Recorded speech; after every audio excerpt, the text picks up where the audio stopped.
compliance plan and cost analysis renewal. It's not like we have a choice. You don't. Unfunded mandate. And this is one of those unfunded mandates that started back in, I believe, 2016 for this one. And the cost to the taxpayer is just phenomenal for those that refuse to follow societal rules. Just like the extra comment, as I've been saying that for years, because it started only, like, only 100 and some, it was only 100 and some thousand, not 5-6 years ago. I think our total cost is only 140,000, so it is, it's really troubling. I hope there's a way they can audit this to find out if it's successful. Plus they get 3 hots and a cot. The sheriff, when they passed this thing, you knew that this was just a free pass on taxpayer dollars. The base amount is what we spent prior to the program being ordered by the Defense Commission. The balance of it goes through the state for funding. But that is the change over that time period. Still tax. So just Still tax money, is it's our still money. tax dollars. There's 82 other counties there. That's Oh, yeah, what- yeah. It was. is. Yeah, I'm not saying it's not taxpayer, Yeah, I'm saying yeah. that's where it started at, 145,000, and that's where we could go multiply that by all the counties in the jail. 83. It's It'd be 83 million. You just wonder what that money throughout the state would be used for if people followed the law. Yeah, it's, we're one of the smaller counties too. Yeah, That's what yeah. counties. That's what I'm getting at. Still How about a taxpayer. motion to apply? With that, I'll make that motion. Thank you, Rich, support? I'll support. Thank you, Jeff. Moved and supported, Madam Clerk. Commissioner Warfield, Yes. Commissioner Wallace, Yes. Commissioner Claremont, Yes. Commissioner Eustace, Yes. Commissioner Newman, Yes. Commissioner Ostman, Yes. Commissioner Sangster. Thank you, that's carried 7. We must. We're down to C, fiscal year 26, Cheboygan County, 9-day early voting. Remember, we had that last couple years or so. At least we're on the plus side. We're not after the voting day. Anyways, that's what we had last year, right? Right. Well, not last year, the year before. Last year was supposed to be a That's non-election right. year. It's only during federal and state. So And- we held August and November of this year. And the person in charge of all voting things here in Cheboygan County is this lady to my left, so she's doing a great job. The election commission met on last Friday, and we adopted a resolution to adopt all 19 townships and the 3 precincts in the city for 9-day early voting for 9 days here in the commissioners. And right here in this room, Right. yeah. So all precincts vote here, if they're gonna vote early. So it's a motion to approve the state Michigan grant application for wages for 9-day early voting, approve the county clerk to sign the Cheboygan County 9-day early voting agreement, and authorize any necessary budget adjustments. I'll make that motion. Thank you, Dale. I'll support. Discussion? Sure. I'd just like to thank the clerk and acknowledge her willingness to do this on behalf of our townships. It saves a tremendous amount of money to do this in one location. How many people actually 2 years ago took advantage of this service? I'd be interested. You'd given me that number at one time, and it was relatively small. So Did we you had recall 100 what it was? I certainly can. 148 in February, Yep. 172 in August, and 2,700 and some people in November. It was approximately 400 people per day that came to vote. Wow, so it was a big number in the general presidential election. Wow. I think that's a real benefit to our townships, and you taking that responsibility on is commendable, so. Thank you. Look Good forward comment. to- Look forward to voting in favor of this. Mr. Chair. Also, speaking specifically for the Mackinac Township clerk, your help was invaluable. I mean, it's just, she doesn't know what to do, she calls Karen, and I'll tell you what, just incredible job. Just incredible, so, and that's just one township, I know you got a lot to deal with, so. If whoever's gonna make this motion will authorize the clerk to do it.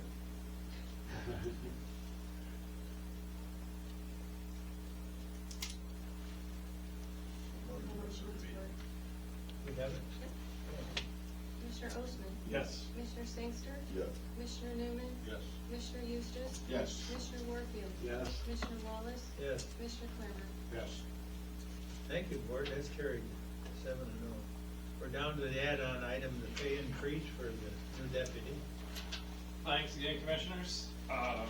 Deputy Cronk has been with us for a little over 6 months. She has been a good asset to us. She's been a certified or licensed police officer in the state of Michigan for over 4 years. She worked for the Michigan Department of Natural Resources as a licensed officer. That's where she got her certification, went through their academy. Decided she didn't want to deal with fish and rabbits, I guess. Went to work for the Mackinac City Police Department for a little bit. They were the only local agency with an opening at the time. And she told them up front that she didn't want to stay there very long. She wanted to work for a bigger agency in Cheboygan County, either preferably us or Tuscarora Township. Because of the geographical area we had an opening, she came to work for us. This is actually the second time that she's been employed by Cheboygan County also. She worked as an animal control officer prior to becoming a licensed law enforcement officer, and then she worked as a correctional officer upstairs. So she's worked for Cheboygan County alone for 2 to 3 years, and then additionally has been a licensed officer for over 4 years. So in order to try and retain her and keep her here, I would like to move her to our top pay scale, which is allowed by the union contract and historically is well done. I would make that motion. So if I may just make a comment, Mr. Chair. Okay. Deputy Cronk actually worked for us 3 times. Okay. Started Oh, out in correct, Green yes, Division, yeah, I forgot the Green and, Division. If I would have had an opening when she graduated from the academy, I too would have hired her, and I watched her progress. The contract allows for this to happen, we've done it several times in the past, and I would second your motion, Mr. Warfield. Thank you. Thank you, Dave. Family name? What's the first? Local. Yeah. We have a motion and support? Madam Clerk? Commissioner Sangster? Yes. Commissioner Newman? Yes. Commissioner Eustace? Yes. Commissioner Wallace? Yes. Commissioner Ostman? Yes. Commissioner Claremont? Yes. Commissioner Warfield? Yes. Thank you, Commissioners. Carried 7-0. Thanks, Sheriff. Board matters for discussion. Mr. Chair, I do have just something to say. Well, we had a meeting, a Boards and Procedures meeting here on March 19th, and we interviewed 3 people, and we will be hoping to bring back to the next meeting a recommendation to you. We'll have a meeting just before our next board meeting and have a recommendation. I just want to say it was very interesting. We learned a lot, had a good conversation. I was glad we took the time to do the interview. And 3 applicants.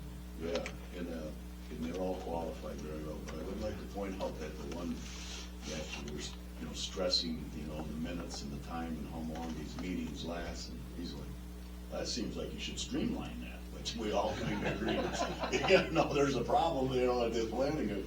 So again, that's why it was some good conversation, and just hopefully we continue to bring a good recommendation to you guys at the next meeting. I don't know if there's anything the other two You can commissioners. set it I up with them. completely concur with what Commissioner Shanks are saying. It'd be great to see 3 qualified individuals, and again, I think our transition to where we're interviewing candidates, I think is beneficial to the process. So we look forward to bringing a recommendation to the rest of the board.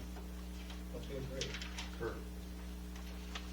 If I may, Mr. Chair? Yes, you may. I would like this board to consider doing a resolution to our 2 Democratic senators, Gary Peters and Melissa Slotkin, demanding that they fund DHS. I just want to name a few of the departments that this involves. One of them is our Coast Guard men and women here. But, as a senator, their number 1 responsibility is security of the homeland.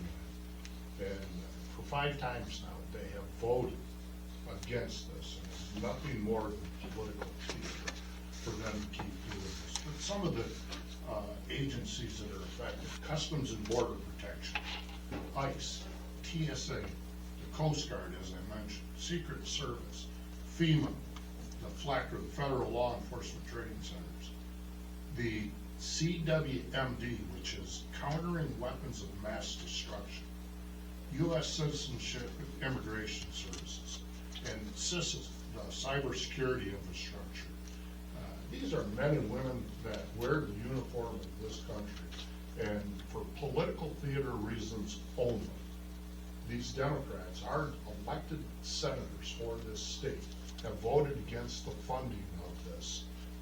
And to me, it's putting the protection of illegal immigrants over the protection of the citizens of this community.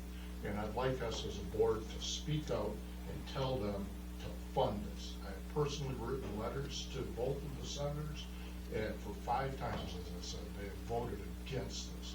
And this is nothing more than political theater. And what a black mark on Michigan to have both senators vote against this. The protection of the illegal immigrants over our U.S. citizens. So, Well, following the party line, eh?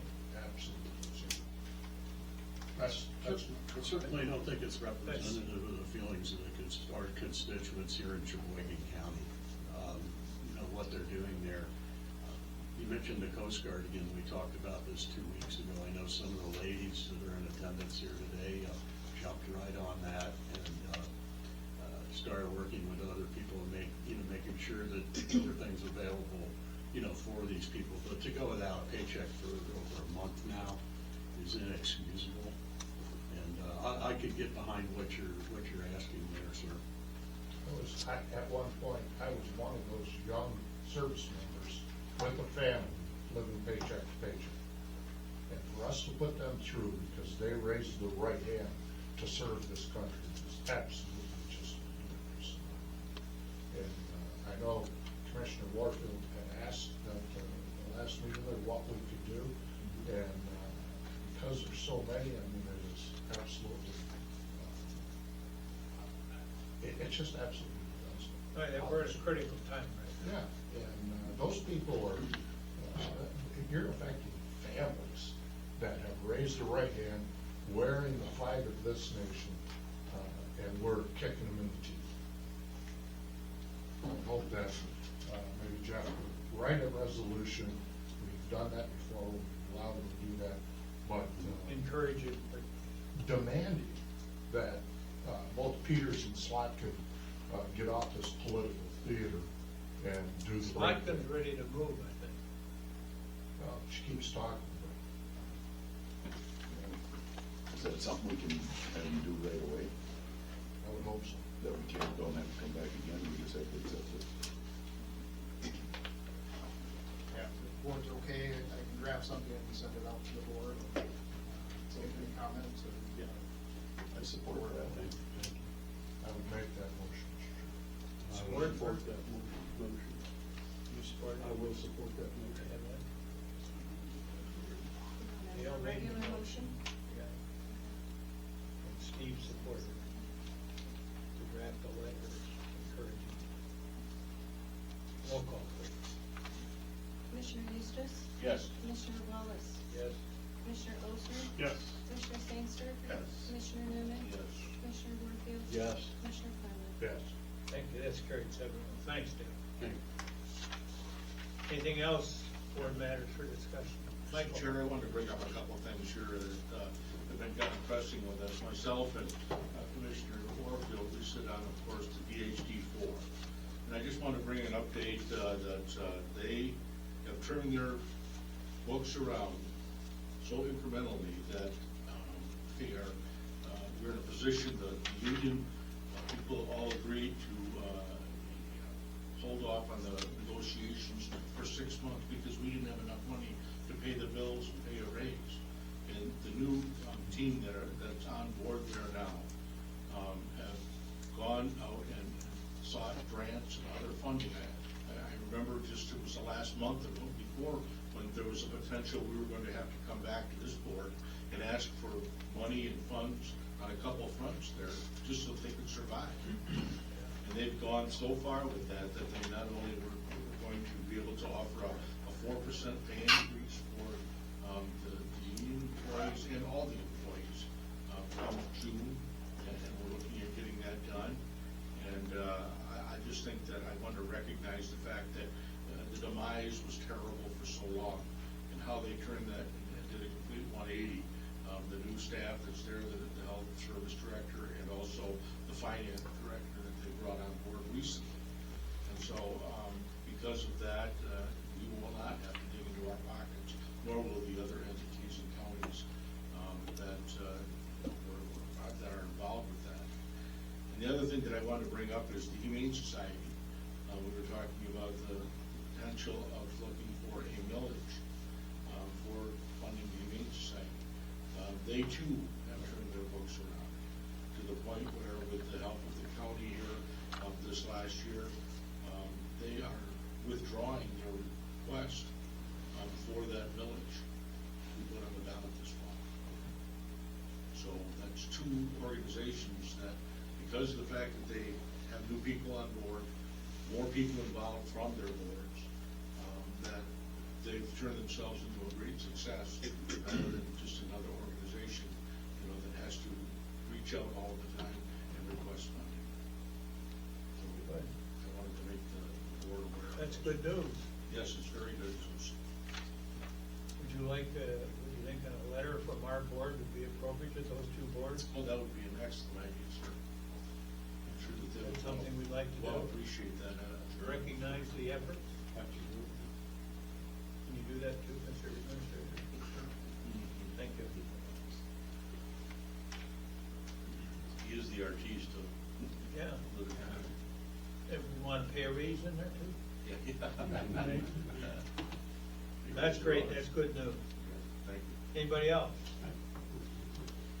The planning commission has expressed interest about putting some kind of control measures ordinance against shipping containers that are coming into the county. And I guess what they said, they just didn't want to waste time with it if they didn't have support from this board. So I thought if they asked me, I thought I'd just bring it and see what people think and what we think about, some ordinances to control shipping container placement. Placement and stuff like that? Yeah.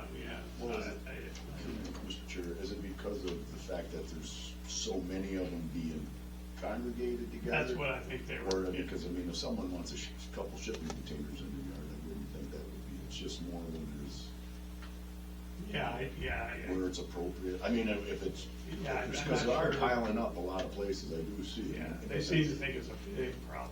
and That's like the planning zoning, What's that? the use of shipping containers. Yeah. But that's what, so you're asking, the planning commission is asking us whether we would even support something like that Correct, before yeah. they go through that. Yeah. People are using them for houses now. Yeah, well,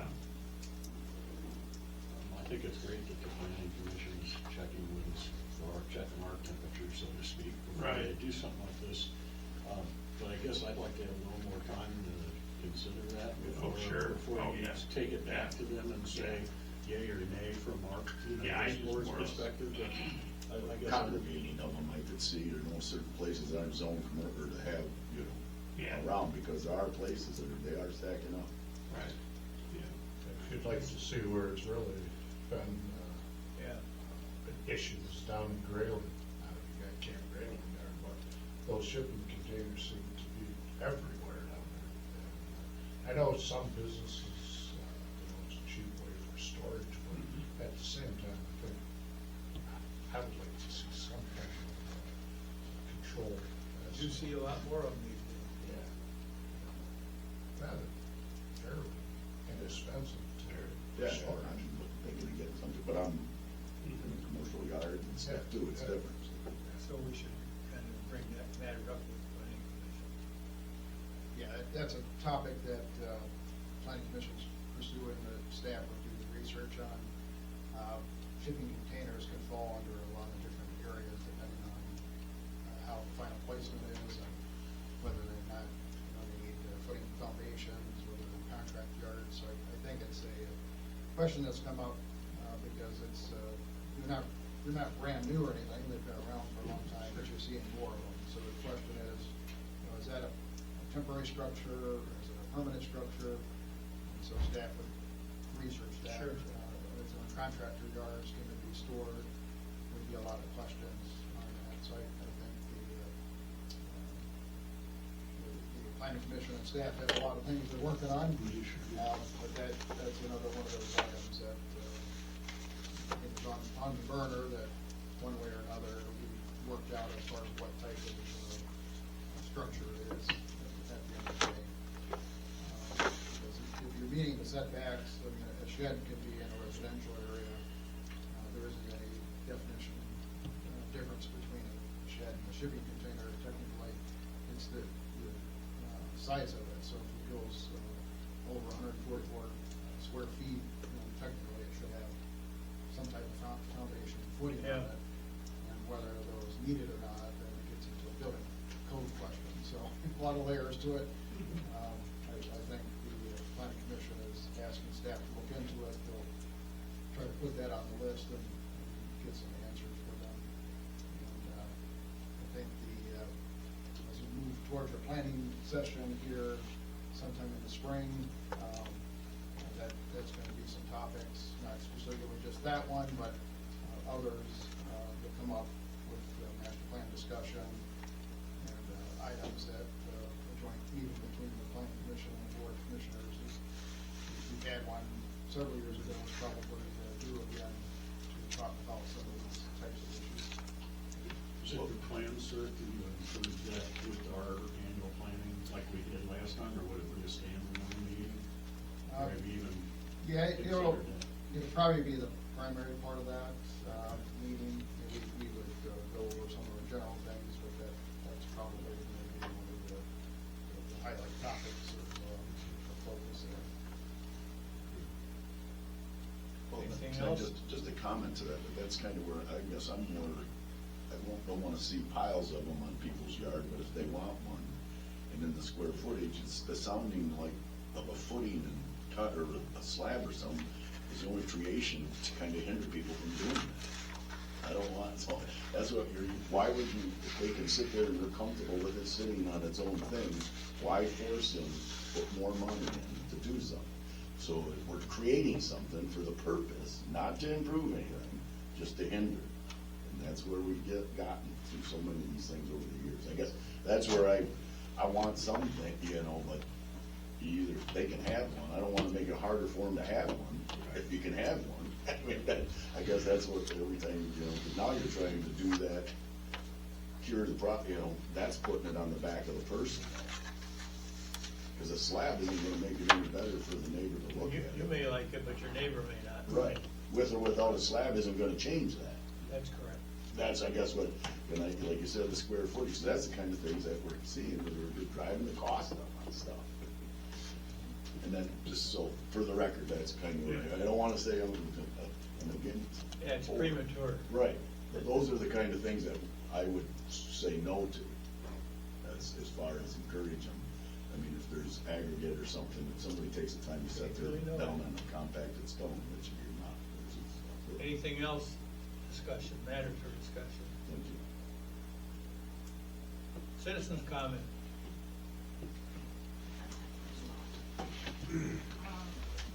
Your name, ma'am? Sharon Lang again. Just two quick things based on some response to discussion that I've heard this morning that I think are valuable. Specific, firstly, to the road commission, we did circulate a release after 10 very long, numerous attempts, $7.3 million minimally to replace 2 bridges or contribute to the replacement of those bridges, and then additional funds granted for engineering expenses, which is also a really huge benefit. What's great about that